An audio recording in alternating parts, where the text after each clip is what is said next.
오병이어라고 일컬어지는 그런 이적이죠. 이적의 말씀인데요. 이제 우리가 성경 이 마태복음, 마가복음, 누가복음, 요한복음 이 신약 성경의 제일 앞에 있잖아요. 이 마태, 마가, 누가복음을 이제 같이 같은 관점에서 보았다 해서 공관복음이라고 하고, 그래서 이 마가복음에 들어있는 대부분의 내용이 마태복음에 들어있고요. 또 마가복음에 들어있는 대부분의 내용이 누가복음에 들어있습니다. 근데 이제 마가복음 16장까지 있잖아요. 네. 누가복음 24장까지 있고 마태복음이 28장까지 있고, 분량으로 봐서 누가복음하고 마태복음이 이제 더 분량이 많죠. 그거는 이제 마가복음에 없는 내용들이 마태복음하고 누가복음에 들어있다 하는 그런 의미입니다. 그런데 하여튼 이 마가복음을 중심으로 해서 같은 관점에서 기록된 말씀들이 대부분 되어 있기 때문에 공관복음이라고 그렇게 마태, 마가, 누가복음을 일컫고 있고요.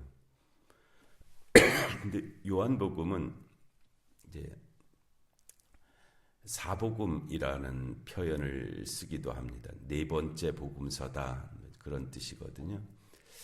굳이 그렇게 부르는 것은 요한복음은 이제 앞에 나오는 마태, 마가, 누가복음하고는 좀 다르게 그렇게 기록되어 있기 때문에 그렇습니다. 우선 장소도 공관복음서는 주로 갈릴리 사역이 많이 기록되어 있는 반면에 이 사복음이라고 일컫는 요한복음은 예루살렘 유대 사역이 많이 기록이 되어 있고요. 공관복음은 사건 중심으로 기록되어 있습니다.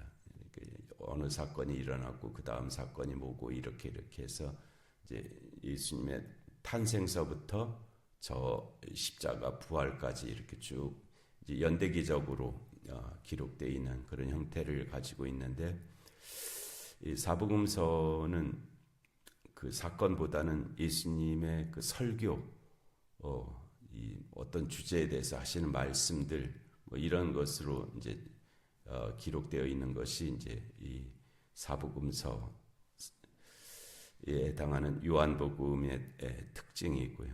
그 순서도 사건 순서대로 되어 있다기보다는 하여튼 주제 중심으로 그렇게 요한복음이 기록이 되어 있습니다.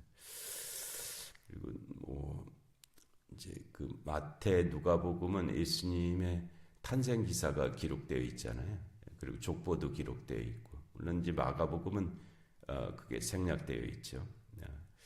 또 요한복음도 그래서 예수님의 성탄 기사가 없고, 그리고 족보도 거기에 기록되어 있지 않고, 뭐 그런 형태적으로 이제 그런 모습들로 되어 있습니다. 그리고 그래서 이제 요한복음이 갖고 있는 그런 특징들인데요. 그런데 이 마태, 마가, 누가, 요한복음 이 네 개의 복음서가 동시에 기록한 유일한 이적, 표적, 세메이온이라고 하는 이 이적에 해당하는 이 기사는 오병이어 사건 하나뿐입니다. 나머지 뭐 병자를 고치시고, 뭐 바다 위를 걸으시고, 뭐 여러 가지 이제 귀신을 내쫓으시고 하는 그런 일들이 많이 있었잖아요. 이 마태, 마가, 누가, 요한복음 중에서 그 모든 것이 네 복음서가 동시에 기록한 유일한 이적은 이 오병이어뿐이에요. 나머지들은 이제 어떤 복음서에는 있고 어떤 복음서에는 없고, 뭐 이렇게 되어 있거든요. 뭐 그게 절대적인 어떤 가치를 지닌다는 뜻은 아닙니다. 그런 것은 아니지만 하여튼 형식적으로 봤을 때 이 오병이어라고 하는 이 이적이 마태도 기록했고 마가도 기록했고 누가도 기록했고 요한도 기록한 그런 사건이었다는 그런 특징은 가지고 있습니다. 그래서 정말 제일 어떻게 보면 제일 믿어지지 않는 이적이잖아요. 뭐 귀신을 쫓았다, 쫓으신 모양이다. 병자를 고치셨다, 고치신 모양이다. 뭐 무리를 걸으셨다, 뭐 걸으신 모양이다. 뭐 이렇게 될 수 있는데 이 오병이어는 그 5,000명 그것도 남자만 5,000명이거든요. 남자만 5,000명. 그럼 뭐 한 2만 명도 넘는 사람들이잖아요. 그 많은 사람들을 그렇게 먹이셨다. 먹이고도 남음이 있었다. 이거는 뭐 이렇게 병자와 예수님 사이의 개별적인 그런 것도 아니고 그 대상자가 그렇게 많잖아요. 그것도 아주 공개된 그 많은 장소에서 어떻게 그게 가능했을까? 뭐 생각하기가 좀 정말 어려운 그런 부분이잖아요. 제일 기술하기도 힘든 그런 부분인데 이 오병이어를 이 마태, 마가, 누가, 요한복음이 동시에 기록을 하고 있고 또 어떤 복음서는 2번 기록했죠. 오병이어, 칠병이어라고 해서 이렇게 2번 기록하기도 했고 그런 특징을 갖고 있는 그런 이적의 사건이 이제 오병이어 사건인데요. 6장 1절에 그 후에 예수께서 디베랴 갈릴리 바다 건너편으로 가심에 그러니까 이 갈릴리 호수 이제 호수인데 내륙에 있는 호수인데 너무나 커 보였기 때문에 유대인들이 보기에 너무 호수가 크니까 그걸 바다라고 그렇게 부른 거죠. 실제로 바다는 아닙니다. 바다는 이제 짠물이잖아요. 짠물이어야 되는데 갈릴리 호수는 민물이란 말이에요. 그런데 너무 커 보이니까 바다라고 불렀고 진짜 바다는 이제 지중해죠. 지중해는 대해라고 불렀습니다. 큰 바다. 이 갈릴리 호수가 이 동서로 한 12km 정도 됩니다. 12km면은 30리죠. 30리 정도 되고 남북으로가 한 21km 정도 돼요. 그러니까 50리 정도 돼요. 크죠. 그렇죠? 예. 그들의 그 물이 없는 그 지역에서 샘이 나오고 뭐 그 정도의 그 지리적 환경에서 동서쪽으로 한 30리, 남북으로 한 50리 되는 호수니까 그들이 보기에는 저 바다 같다. 그래서 갈릴리 바다라고 그렇게 불렀고요.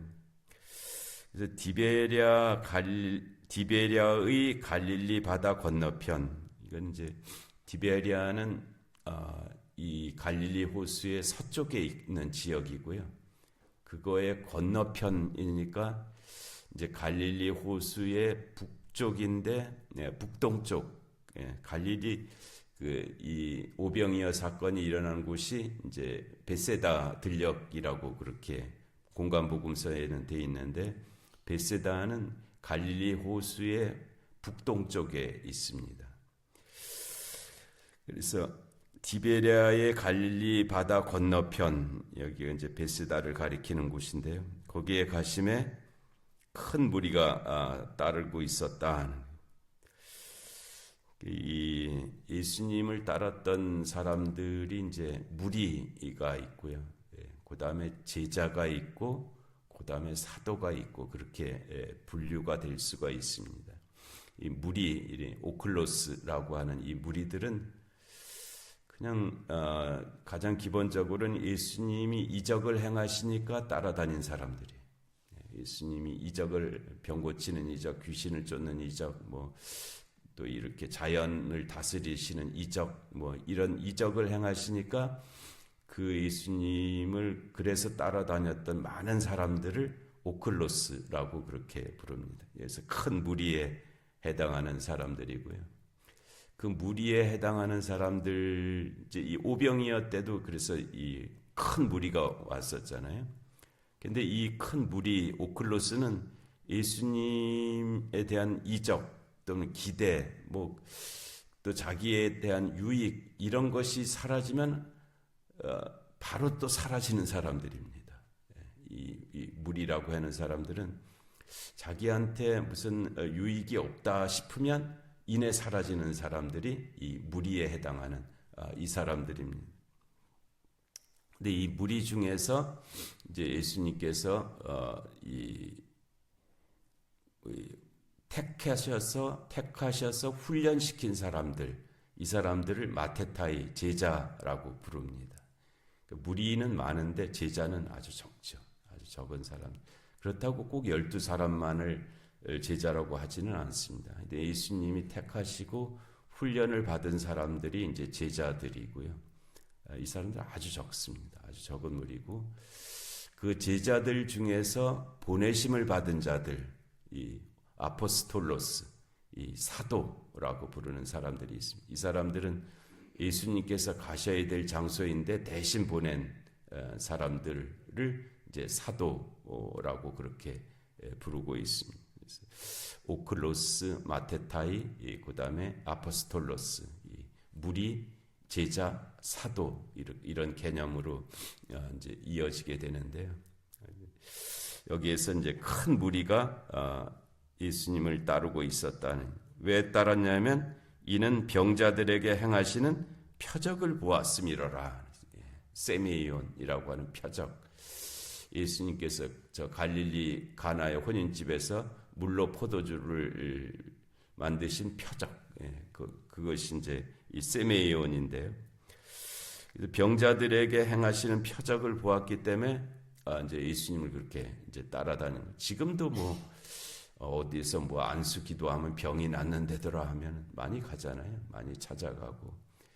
근데 요즘은 뭐 병원이 이제 있고 또 치료가 잘 되고 그러니까. 근데 이 시대에는 그런 의술이 없던 시대잖아요. 빈약했던 시대이기 때문에 더 그런 현상들이 있었고요. 우리나라도 초기에 우리나라 교회 초기에는 이제 병을 낫기 위해서 교회 다니는 사람들이 많았죠. 근데 그게 어떤 구조를 가지고 있었냐면 병원에 갈 만한 형편이 못 됐기 때문에 그랬습니다. 병원에 가면 낫는 일이었는데, 물론 아주 중병은 좀 다릅니다만, 근데 병원 갈 형편이 안 되거든요. 그러니까는 이제 하여튼 뭐 이 교회에 와서 기도해서 뭐 이렇게 낫기를 바랬던, 그렇게 될 수밖에 없는 그런 구조. 요즘은 우리나라 의료보험이 잘 돼 있고 그러니까 다 어디 아프면 병원 가서 주사 맞고 뭐 약 먹으면 낫고 뭐 이제 이런 구조가 만들어졌잖아요. 그것이 뭐 잘했다 못했다가 아니고 하여튼 그 현상이 그렇다는 것입니다. 현상이 그렇다는 거예요. 그래서 이는 병자들에게 행하시는 표적을 보았음이로라. 그래서 예수께서 산에 오르사 제자들과 함께 거기 앉으시니, 이 이제 공간복음서에서는 이 장소를 베세다 들녘이라고 평야로 이렇게 표현을 했는데, 요한복음은 이곳을 산이라고, 호로스라고 하는 이 산이라고 표현을 했어요. 그래서 마태복음에서는 이제 예수님께서 이 특별히 그 하신 말씀들을 산상수훈이라고 그렇게 표현하고 있죠. 산에 오르사. 마태복음 5장에서 7장 산에서 말씀하셨다 그래서 산상수훈이라 그랬는데, 누가는 거기를 산이라고 표현하지 않고 그냥 평지라고 그렇게 표현을 했거든요. 여기서도 예수님께서 이 오병이 사건이 있었던 이곳을 산이라고 요한은 표현했는데, 이제 나머지 복음서에서는 이제 베세다 들녘이라고 그렇게 표현하고 있죠. 이게 이제 산은 좀 계시의 장소와 같은 의미가 부여되어 있습니다. 그래서 신의 산에서 하나님께서 모세를 만나시고 십계명을 주시고 율법을 주시고 뭐 이런. 그래서 여호와 하나님은 산의 신 뭐 이런 개념이 좀 의미가 부여되어 있어요. 어느 전쟁에서는 우리가 산에서 싸웠기 때문에 산의 신인 여호와를 믿는 자들에게 졌다. 그러니까 이번에는 평지에 가서 싸우자. 그러면은 우리가 이기리라. 뭐 그런 구약의 말씀도 있는데, 이 예수님께서 산에 오르셨다는 것은 이제 그 장소의 거룩성 뭐 그런 것을 나타내고자 하는 그런 표현으로 그렇게 보여요. 그래서 예수께서 산에 오르사 제자들과 함께 거기 앉으셨다. 또 그 랍비 전통에 의하면 이제 앉아서 하는 말은 중요한 말입니다. 서서 하는 말은 조금 가벼운 말일 수가 있고 가벼운 교훈일 수가 있고. 근데 랍비가 앉아서 말씀하셨다. 이건 아주 큰 말씀을 하신다는 뜻이에요. 아주 중요한 말씀을 하신다. 그래서 이 마태복음에서도 산상수훈을 예수님께서 말씀하실 때 산에 오르사 앉으시니 그렇게 되어 있거든요. 그건 아주 중요한 말씀을 하시겠다. 뭐 이제 그런 뜻이죠.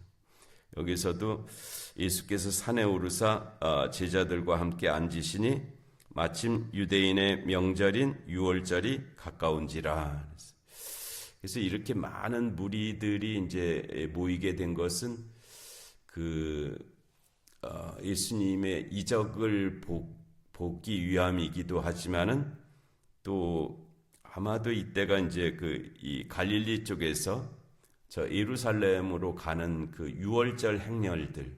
유월절은 사람들이 이제 예루살렘으로 모이는 때거든요. 그래서 갈릴리에서 시작해서 그 유월절을 지키기 위해서 가는 그 무리들이 있었기 때문에 이렇게 많은 무리들이 이제 여기에 모였을 가능성이 있다는 거예요. 그래서 예수께서 눈을 들어 큰 무리가 자기에게로 오는 것을 보시고 그 무리들이죠. 빌립에게 이르시되 우리가 어디서 먹을 것을 사서 떡을 사서 이 사람들을 먹이겠느냐. 이렇게 말씀하시면 친히 어떻게 하실지를 아시고 빌립을 시험하고자 하심이라. 이제 이렇게 이 말씀이 이어지는데요. 하여튼 이 베세다 들녘에서 오늘 이 디베랴의 갈릴리 바다 건너편이라고 되어 있는 이 장소에서 있었던 오병이어의 역사를 이제 우리에게 그렇게 말씀해 주시고 있는데요. 하여튼 큰 은혜의 말씀이죠. 그리고 이 말씀은 이제 자신이 생명의 떡이다 하는 말씀으로 이어지고 있고요. 또 우리에게는 이제 그 성찬식으로까지 이어지는 그런 귀한 말씀인데, 오병이어의 역사가 이루어지는 우리의 삶이 되게 하실 줄로 믿습니다. 은혜로우신 하나님 아버지, 오늘 주일의 새벽 또 이 자리를 감당할 수 있게 해주셔서 참으로 감사합니다. 하나님, 오늘 드려지는 예배 가운데 주의 은총이 함께하여 주시어서 모인 무리들에게 주의 영이 임하게 하여 주옵시고 참으로 영과 진리로 예배하는 귀한 날 되게 하여 주시옵소서. 하나님, 명절로 인해서 또 여러 가지 출타한 성도들도 있사온데 하나님, 어느 곳에든지 참으로 주일의 거룩함을 기억하게 하시고 또 거기에 합당한 예배를 드릴 수 있는 모든 성도들 되게 하여 주시옵소서. 영육간의 공고한 환호들을 긍휼히 여겨 주옵시고 이 나라 이 민족 가운데 주님의 공의와 정의가 임하게 하여 주옵시고 전쟁과 기근과 질병과 재난의 땅들 가운데 주의 긍휼하심이 함께하여 주시옵소서. 이 새벽의 기도 가운데도 은혜의 은혜를 더하여 주시기를 간절히 비옵고 예수님의 이름으로 기도하옵나이다. 아멘.